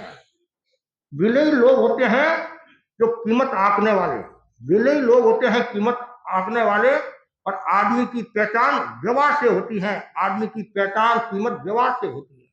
आपका व्यवहार कैसा है? मृदु व्यवहार है या नहीं? प्रामाणिक व्यवहार है या नहीं? कर्तव्य निष्ठा वाला व्यवहार है या नहीं? व्यवहार अच्छा है तो समझना चाहिए सब अच्छा है। जिसका व्यवहार अच्छा, उसका दिल भी अच्छा होता है, दिलदार होता है। और जिसके दिल में खार है वो खूंखार होता है। जिसके दिल में खार है वो खूंखार होता है। और जिसके जीवन में प्यार है वो दिलदार होता है, दिलदार होता है। इसलिए हमेशा व्यवहार अच्छा होना चाहिए। आपके घर पर कोई भी आए, आपकी इच्छा हो तो चंदा देना, कम से कम व्यवहार में कमी नहीं।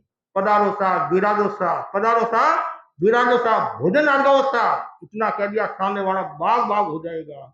और आप यदि कहते छाती पर खटू आयो, मैं खुद तो भूखो मरूं और छाती पर आकर बैठ गया, ऐसे बोलने की क्या आवश्यकता है आपको। एक बार सेठ दादा और पोता, दादा और पोता, मेवाड़ की घटना है। दादा और पोता एक गांव में गए तो पुराने समय में तो मुनवार का बहुत होता था, आज भी होता है, ऐसी बात नहीं है। आज कम हो गया अपेक्षाकृत, गांव में ज्यादा है, शहरों में थोड़ा कम हो गया। परिस्थितियां समय समय की बात है। पहले तो 10 व्यक्तियों को आप बुलाकर लेकर आ जाते और श्रीमती खुश होती। और एक को भी लाना है, पहले आंख देखनी पड़ती है, आंख पीली है, लाल है, सफेद है, आंख देखनी पड़ती है। तो वैसे ही अब दोनों गए, अब सेठ आदर किया, समान व्यवहार कुशलता से, पधारो साहब, मेरा भाग्य आप पधारे पधारे पधारे पधारे। तो भोजन आर्गाओ साहब, क्या भोजन आर्गाओ साहब? तो पुराने समय में लोग फिर मुनवार भी कराते थे, मुनवार भी करा, भोजन करना है, झूठी मुनवार भी कराते थे। नहीं साहब, भोजन करके आए, भोजन करके आए। हमारे जो जोधपुर के लोग हैं ना, जोधपुर की भाषा है, आप भोजन करके तो पधारी है, पानी आर्गाओ साहब, भोजन करके पधारे पानी आर्गाओ साहब। लेकिन वहां की भाषा बहुत उन्नत है। आपस में कुछ हो जाता है, आप सा ऐसे शब्द का प्रयोग होता है, भाषा का भी अपना महत्व है। तो उसने खूब प्रशंसा की, पधारो पधारो, भोजन आर्गाओ साहब। नहीं साहब, करके आया करके आया करके आया, खूब मनवार की। फिर भी बंदा मना कराया, मना करा, मना करा। ठीक है भाई, आप भोजन करके आए, और तो मैं क्या कहूँ ज्यादा, मेरी तो इच्छा है भोजन आर्गाओ, नहीं तो फिर पानी आर्गाओ, और तो क्या। उस शेर ने सोचा बाजी तो हाथ से जा रही है, बेचारा इतना व्यवहार कुशल है, फिर भी और वो मुनवार करा रहा, बाजी तो हाथ से जा रही है।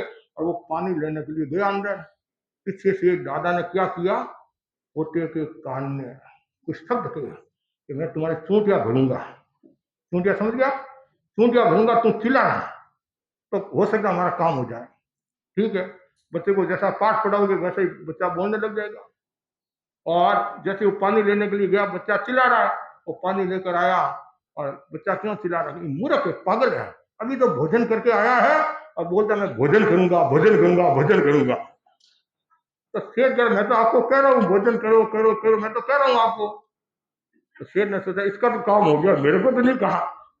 ठीक है, जैसे शेर अंदर जाता है, अंदर जाता है भोजन की व्यवस्था के लिए, एक चूंटिया और भरता है, खिला रहा है। तो शेर भोजन लेकर, क्या हुआ, मूर्ख है, पागल आदमी है, ये कर मैं अकेला भोजन नहीं करूंगा, दादा के साथ करूंगा, दादा के साथ करूंगा, दादा के साथ।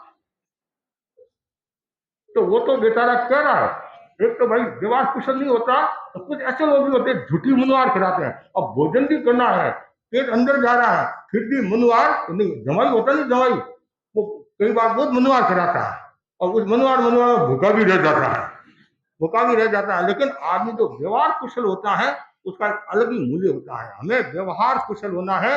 यदि आपके पास में व्यवहार कुशल की चाबी है तो समझना चाहिए आपका जीवन सुखी है। तो व्यवहार का बहुत फर्क पड़ता है। आप कोई भी व्यक्ति को आप देखते खुश होते हैं, व्यवहार कुशल है, तो सब गुण आपके भीतर में आ जाएंगे। कभी कभी हम देखते हैं इतने व्यवहार कुशल होते हैं, उनका मान सम्मान मतलब परंपरा का निर्वहन करते हैं। इसलिए हमेशा व्यवहार कुशल होना। उसके आगे बताया गया है, वो है सुखी जीवन का एक महत्वपूर्ण सूत्र है, वो ये है कि व्यक्ति हमेशा ये हंसमुख चेहरा रखे। चेहरा भी हंसमुख होना चाहिए। जिसके पास में हंसमुख चेहरा, स्माइल बोलते ना आप फोटो खिंचाते ना, हम देखते हमारे लोग आते नहीं श्रावा पर, और अमुक को कहते हैं फोटो खींच भाई। हाँ, तो फोटो खींचने और क्या, थोड़ा सा स्माइल, मुस्कान चेहरे पर। घर पर तो नहीं है बात, तो मुस्कान कर लो, श्रीमती के सामने चुपचाप बैठे रहते हो। मुस्कान का भी अपना, और जिसके चेहरे पर मुस्कान का भाव होता है तो समझना चाहिए पवित्रता। गीता में भी कहानी, चेहरे पर यदि प्रसन्नता का भाव है तो व्यक्ति दुख से छुटकारा पा लेता है। दुख से छुटकारा मतलब बहुत जरूरी है। चेहरे पर कुछ लोगों के कृत्रिम प्रसन्नता होती है और करनी पड़ती है, नहीं तो लोग पूछेंगे क्या हुआ क्या हुआ क्या हुआ। तो हमेशा चेहरे पर मुस्कान, चेहरे पर प्रसन्नता का भाव होना चाहिए।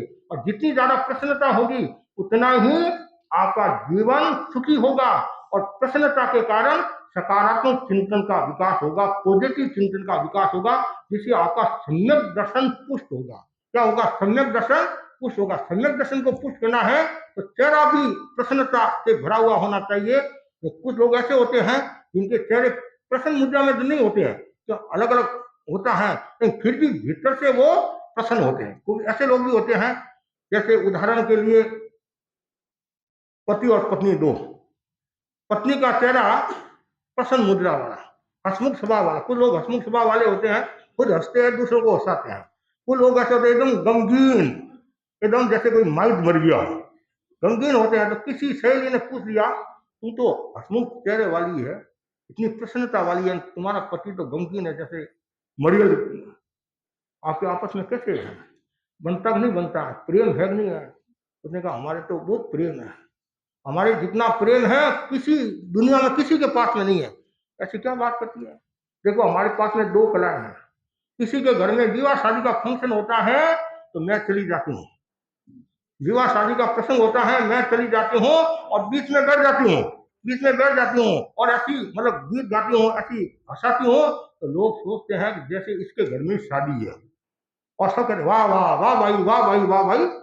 और किसी के घर में मौत हो जाती है, वहां मैं नहीं जाती हूँ, वहां मेरे पति को भेजती हूँ, पति को भेजती हूँ वहां, और वो बीच में जाकर ऐसे एकदम गमगीन बैठता है। लोग सोचते हैं इसके घर में घटना घटी है, मुझे पास इसके घर में ही है, तो लोग सोचते हैं देखो भाई इसके कितना दर्द है, कितनी पीड़ा है, लेकिन हमारे आनंद है।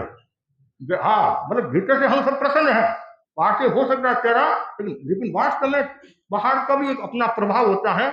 एक चेहरे पर जिसकी प्रसन्नता है, आचार्य महासमुद्र को देखो आप, हर समय स्माइल है नहीं है?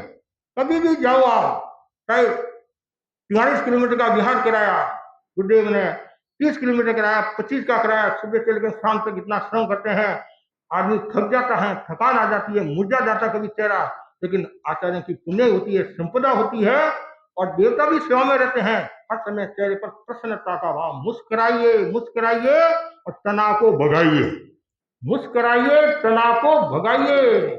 आपको यदि सुखी रहना है हमेशा मुस्कुराइए, कोई भी आपके द्वार आए, हाँ पदारोता चेहरे पर, तो आपका तनाव दूर हो जाएगा। तो ये जो बातें हैं वो व्यक्ति को ऊंचाई की ओर ले जाती हैं और सुखी जीवन के रहस्य आपको प्राप्त हो जाते हैं। और लास्ट जो अंतिम जो बिंदु बड़ा ही मार्मिक है, वास्तव में यदि आपको सुखी होना है तो विलासिता से बचे और श्रम का जीवन जिए। जिंदगी को जीने लायक रहने दो और प्यास को पीने लायक रहने दो, तो मत बन जाओ एयर कंडीशनर, खून को पसीने लायक रहने दो। तो जितना ज्यादा कठोर श्रम करेगा उसकी सैया उतनी ही कोमल होगी। काम वाली के भरोसे मत रहो, काम वाली नहीं आती है तो चेहरा हाँ मुरझा जाता है। टेंशन टेंशन, आदमी 6 महीना लंदन चला जाता है या 4 दिन के लिए लंदन चला जाता है तो 4 बार भी आप फोन नहीं करते हैं, और काम वाली यदि 2 घंटे नहीं आई तो 10 बार फोन कर लेते, भाई आई नहीं आई नहीं आई नहीं, और आती पहले चाय पिलाते हैं, डांटते नहीं है, डांटते चाय पिलाते, भाई बहुत दूर से आई है चाय पिला दे। और तुम्हारी सासू बेटी बेचारी पोसी करके 9 बज गए हैं तो शांति रखो, अभी शांति, अभी आज पोसी आई नहीं है। क्या इसमें स्वार्थ का भाव है? इसमें स्वार्थ का भाव नहीं है। इसलिए आवश्यकता है व्यक्ति दूसरों के भरोसे नहीं दिए, श्रम का जीवन दिए। हमारे बड़े संत बार बार फरमाते हैं, साधु साधु बार बार फरमाते हैं, अपनी निर्जरा दूसरों को मत दो। और कभी दूसरों के पास काम करवाना है तो मन में वो भावना, ग्लानि का भाव होना चाहिए, मेरी इच्छा नहीं है मुझे ये कराना पड़ रहा है। हम साधु साधु देखते हैं, मुझे याद है उदयपुर के अंदर हम मुनि मोहनलाल जी आमिर के साथ में थे, हमारे साथ एक संत मुनि अर्जुन लाल जी स्वामी, तो मैं गोची के लिए जा रहा था, इतने में क्या होता है अर्जुन लाल स्वामी को उल्टी होगी, उल्टी होगी और उल्टी होकर मैं रुक गया, छोटा था और ऐसे मेरा कर्तव्य रुक गया। तो बड़े संत मोहनलाल स्वामी ने क्या कहा, नहीं तुम जाओ, ये काम मैं करूंगा। अरे महाराज आप नहीं मेरे को करने दो। नहीं मैं करूंगा, क्या भक्ति है, संतों की भक्ति है, देरी हो जाएगी, तुम गोची जाओ। वो अर्जुन लाल स्वामी जो वृद्ध थे, भगवान ये उल्टी साफ करा, इनको इतनी ग्लानि हुई, इतनी मतलब मन में वो भावना आई, कि मेरे जोक से इनको कितनी तकलीफ पड़ी है। तो ये भाव हमेशा मन में रहना चाहिए कि मैं दूसरों की सेवा करूं, दूसरों का सेव करूं और खुद का मैं खुद काम करूं और व्यवस्था से कराना भी पड़े तो मन में वो भावना होनी चाहिए, तो सामने वाला व्यक्ति ज्यादा आपका सेव करेगा। एक बेचारा काम भी करता है, सेव भी करता है और ऊपर से और आप ठोला मारते हैं या कुछ सुनाते हैं तो कोई काम नहीं करेगा। इसलिए हमेशा श्रम का जीवन जियो। भगवान महावीर के लिए शब्द आता है श्रवण, भगवान महावीर विशेषण आता नहीं, ये श्रवण शब्द बनाने कैसे बनाए, श्रम श्रम और श्रम, समानता, उपशम की साधना और श्रम का जीवन, जिसके जीवन में ये तीन होते हैं वो पक्का श्रमण है। भगवान महावीर पक्के श्रमण थे, सब जीवों को अपनी आत्मा के समान समझते। आया तुले तु प्रयासु, नहीं आय तुले प्रयासु, कितना सुंदर का है। और आत्मवत सर्वभूतेषु, ये पश्यति, सब पंडित है जो अपनी आत्मा के समान दूसरों की आत्मा को समझता वो पंडित होता है। तो बहुत सुंदर बात है। तो हम किसी के पास काम भी कराना है तो ये भावना, तो भगवान महावीर ने अपनी साधना काल में दूसरों का सहयोग नहीं लिया, खुद ने अपना कार्य किया, कर्मों का क्षय किया। तो श्रम का जीवन सबको जीना चाहिए। जो विलासिता से दूर रहता है, भोगों से दूर रहता है और स्वयं से दूर रहता है तो उसके घर में हमेशा देवताओं का निवास रहता है, हमेशा शांति का निवास रहता है और वो हमेशा सुख का जीवन जीता है। तो बच्चों को भी मैं कहना चाहूंगा और बड़ों को भी खुद का काम खुद को करना चाहिए, दूसरों पर आधारित नहीं होना चाहिए। स्वावलंबन जीवन बोलते नहीं। और हमारे कितने सेवक हैं, आपके घर में तो एक काम वाली आती होगी, दो काम वाली होती है, चार तो सेवक हमारे हर समय हमारे पास में। सेवक हमारे चार है, दोए हाथ दोए पाँव, दिन रात सेवा करे धूप गिनने छाव। कितना सुंदर का है। हम दूसरों पर क्यों आधारित रहे। यदि हम अपना शरीर खुद का काम में नहीं लगेंगे तो क्या होगा, जंग लग जाएगी। जैसे लोह है, कोई चीज है, मशीन है, उसको काम में नहीं लगेंगे तो क्या होगा, बड़ी बड़ी खराब हो जाएगी। मकान बना तो दिया, उसका उपयोग नहीं करते तो धीरे धीरे मकान भी कमजोर हो जाता है। उसी प्रकार शरीर को हम काम में नहीं लेंगे तो धीरे धीरे कमजोर हो जाएगा। ये तो हमारा उपकारी है, शरीर तो उपकारी है, साधना में ये सहयोगी है, साधना में सहयोगी है। इसलिए शरीर का भी ध्यान रखना है। तो स्वावलंबन जीवन, परावलंबन का जीवन नहीं जीना चाहिए, हमेशा श्रम का जीवन जीना चाहिए। और जो व्यक्ति जितना ज्यादा श्रम का जीवन जिएगा उतना ही वह आगे बढ़ेगा। जो श्रम का जीवन नहीं जीता है और भोग का जीवन जीता है तो उसकी नींद भी खराब हो जाती है। आजकल हम देखते हैं वो कहते हैं नींद नहीं आती है, नींद नहीं आती है। और नींद कहाँ से आएगी, आप तो सुबह से लेकर शाम तक सोफा सेट पर बैठे रहते हैं और फिर सब सेट ही सेट आपके पास में, तो फिर दिमाग अपसेट ही होगा और क्या होगा, दिमाग अपसेट ही होगा और क्या होगा, आपसे काम नहीं होता है। और ऐसा भी कहा जाता है खाली दिमाग शैतान का घर, खाली दिमाग शैतान का घर है, कुछ काम करते जाओ। यदि काम में आदमी बिजी है फालतू विचार नहीं आएंगे। हमारे पुराने संत कहते थे बेकार मत बैठ कुछ काम किया कर, बेकार मत बैठ कुछ काम किया कर, काम न हो तो धोती फाड़ सिया कर, काम न हो तो धोती फाड़ सिया कर, कुछ न कुछ तुम काम कर। ये काम मतलब बिजी रहना, बिजी बिजी है नहीं, बिजी जो आदमी रहता है फालतू विचार नहीं आते, कुछ न कुछ करते जाओ। नहीं तो हाथ से माड़ा ही फेरते रहो, माड़ा ही फेरते रहो, स्वाध्याय करो, कुछ न कुछ करो। जिससे क्या होगा, दूसरे भाव में आएंगे, विलासिता का भाव में आएंगे। तो यदि आप सुखी जीवन के रहस्य को प्राप्त करना चाहते हैं और लेना चाहते हैं, कि मैंने कुछ सूत्र आपके सामने रखे हैं और इन सूत्रों की जो आराधना करता है वो व्यक्ति सुखी जीवन को प्राप्त हो सकता है। और जिसका मन शांत है वो ऐसी सुखी है। मन शांत जहाँ स्वर्ग वहाँ, मन शांत मन कांत जहाँ नाथ वहाँ, मन क्रांत जहाँ उपशम से आग बुझाने तो, उपशम से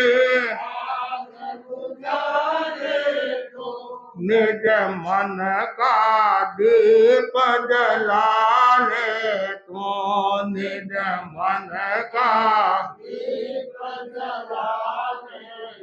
जिसका मन शांत है स्वर्ग है, जिसका मन क्रांत है वहाँ नरक है। इसलिए उपशम के द्वारा ये क्रोध रूपी आग बुझा दो और जो अतीत को याद नहीं करता है, बीते ये को याद नहीं करता है, वो सुखी रहता है। और सरल भाषा में यदि किसी को समझाना है, रहना सहना कहना, रहना सहना कहना, ये 3 सूत्र आ जाए तो वो सुखी हो जाएगा। तो आज हम अरबाना में प्रवासित है और ये तीसरा दिन है, शुक्रवार शनिवार रविवार। और अरबाना में जैन समाज के अलावा अन्य समाज के भी यहाँ बहुत लोग हैं और यहाँ पढ़े लिखे लोग भी बहुत हैं और यहाँ सब तरह के लोग हैं, सब तरह के लोग हैं। मतलब राजनीतिक क्षेत्र के भी है, प्रबुद्ध भी है, डॉक्टर भी है, वकील भी है, अभिनेता भी है, सब तरह के हैं, व्यापारी वर्ग के भी है, श्रावक भी है, सब है। और मैं 3 दिन से देख रहा हूँ, 3 दिन हो गए, शुरू हो गया, तीसरा दिन शुरू हो गया है।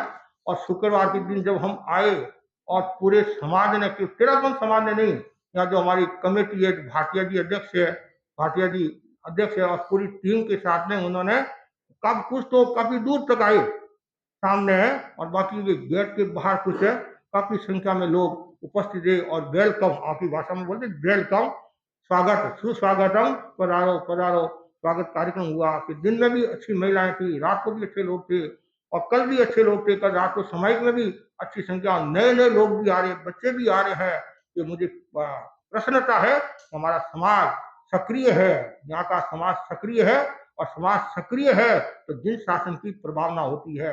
आप यदि परिचित लोग हैं तो आप दूसरों को दर्शन कराते हैं तो शासन की प्रभावना होती है।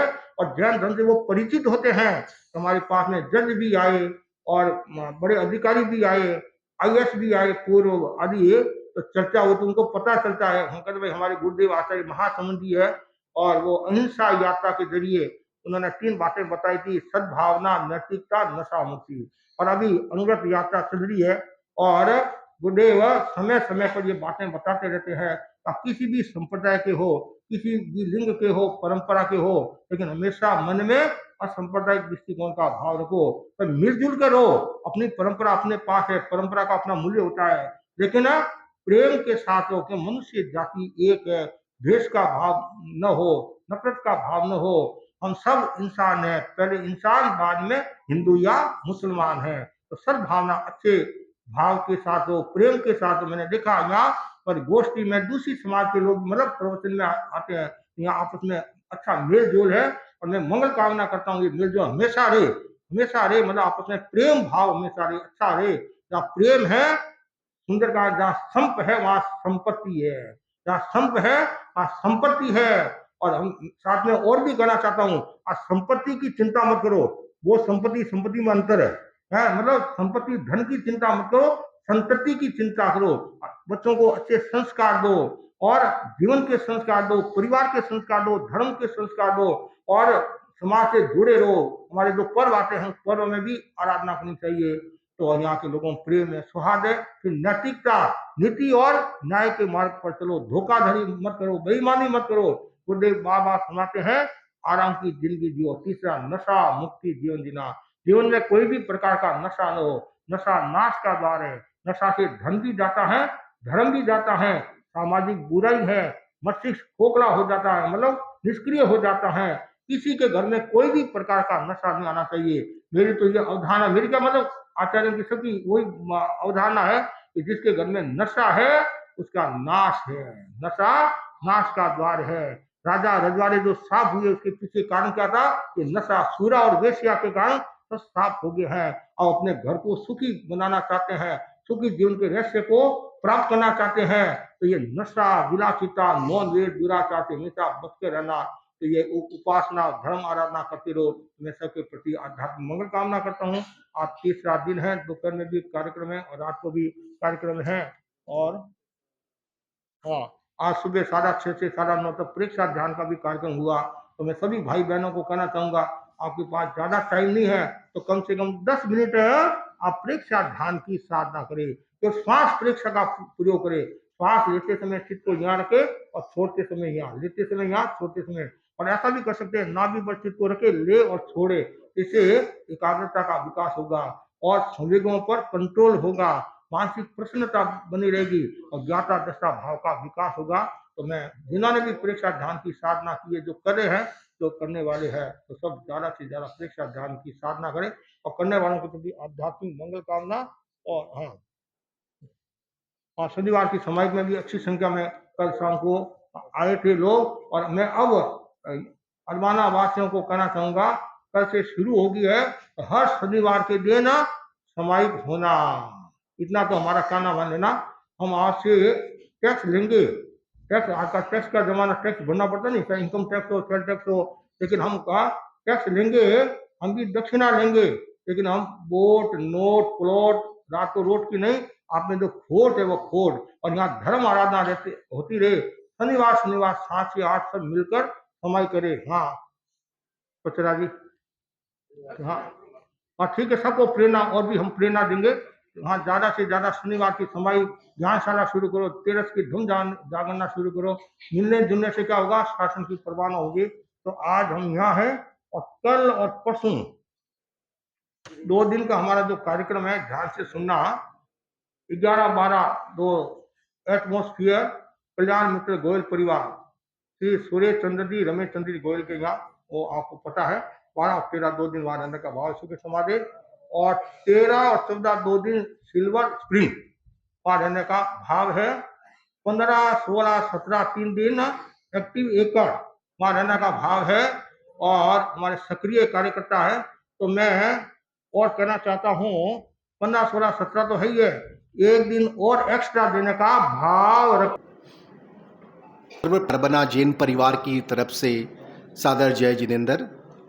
और कलकत्ता से सभी सभा संस्थाओं से पधारे पदाधिकारी प्रति अरबना जैन परिवार की तरफ से आभार व्यक्त करता हूँ। उपस्थित सभी जैन समाज और अरबना के भी हमारे बाकी समाज के सभी साथियों के प्रति जैन परिवार की तरफ से सादर मैं आभार व्यक्त करता हूँ। आभार व्यक्त करता हूँ मुनिश्री आप श्री जी को। आपने 3 दिन का प्रवास जो अरबना को दिया, इससे निश्चित तौर पे हमारे जैन परिवारों में एक संस्कार और कुछ जो हमारे अंदर कमियां हैं वो दूर होगी। और निकट भविष्य में हम आशा करते हैं कि आप श्री का सानिध्य हमें निश्चित तौर पे प्राप्त होगा। आभार व्यक्त करना चाहूँगा अरबना वेलफेयर प्रेसिडेंट श्री प्रदीप जी भाटिया और उनकी टीम का, जिनका निरंतर हमें सहयोग प्राप्त हुआ। और हमारे अरबना मेंटेनेंस डिपार्टमेंट के या अरबना के जो काम को देखते हैं, वो जीएम साहब या उनके स्टाफ, सभी के प्रति हार्दिक आभार। अंत में मैं और किसी का नाम लेना चाहे भूल जाऊं, लेकिन हमारे अरबना के जो बाकी समाज, अग्रवाल समाज, कोई भी समाज हो जिन्होंने बढ़ चढ़ के हमारे साथ सहयोग किया, उन सभी के प्रति हार्दिक आभार। इसी मंगल भावना के साथ ओम अरहम। के जो बालक बालिकाएँ हैं, लड़के लड़कियां हैं, उनकी एक संगोष्ठी मुनिश्री सानिध्य में आयोजित है। और 8 बजे अरबना क्षेत्र के परिवारों का परिचय संगोष्ठी मुनिश्री सानिध्य में आयोजित है। प्रवचन एवं परिचय प्रेरणा। तो जितने भी यहाँ परिवार हैं, जन परिवार, अधिक से अधिक उसको संगोष्ठी में शामिल हो। और भी कोई आना चाहे मना ही नहीं है, किसी के लिए सबका परिचय लिया जाएगा। अरबाना के जो है अवश्य परिचय संगोष्ठी में शामिल हों। कल सुबह विहार का लगभग 7, सवा 7 के आसपास मुनिश्री का यहाँ से विहार होगा एटमॉस्फेयर के लिए। और कल सुबह का प्रवचन 9 से 10 वहाँ एटमॉस्फेयर में होगा। सुबह का प्रवचन वहीं नीचे होगा। सूचना के लिए आज टीपीएफ का एक कैंप भी है, तो उसकी सूचना के लिए